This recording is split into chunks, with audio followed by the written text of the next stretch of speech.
But since we're here at LS Fest, I'm talking with Rick with Baer Brakes.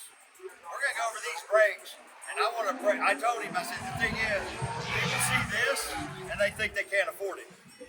You guys remember when I first did Station's Sprint, when we were building that on the page, I did the classic brakes.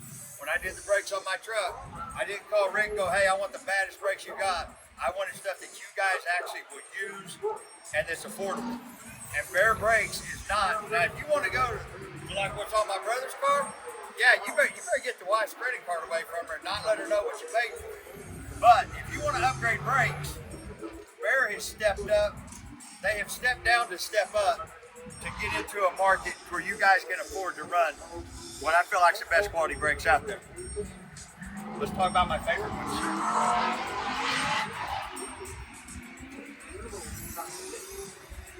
You guys remember the Thunder Truck? They came out with this, and I put these on the Thunder Truck or on the Turbo Truck. And I'm gonna let him tell you what it is. You guys already watched me put them on the truck.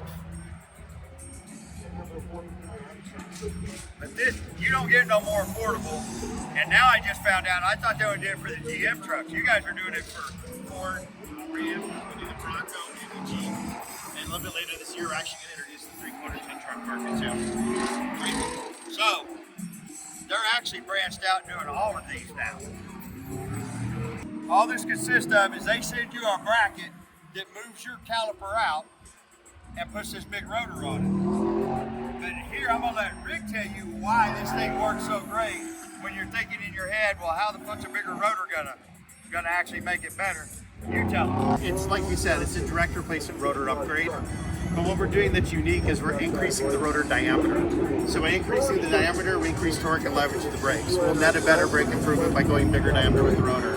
One of the most common brake upgrades you run into is just replacing cross-drilled rotors. But really, if you do not upgrade the rotor diameter, you're not going to net an improvement. When you do a stock replacement size rotor, if you net an improvement, it's going to be because of the pad.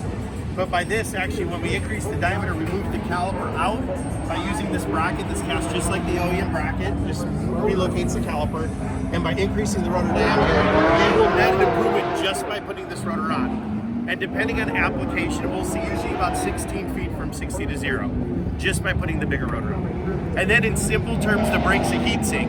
So the more accurately the brake can dissipate heat, the better it's going to be and the more consistent it's going to be. And by increasing the diameter and changing the vent structure, it cools better too. But this thing will actually fill up.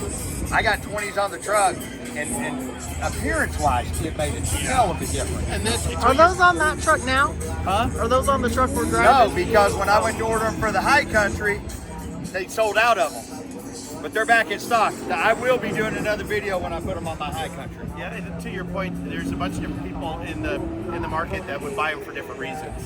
So one, improving performance. Two, you go to a bigger wheel to fill the wheel up.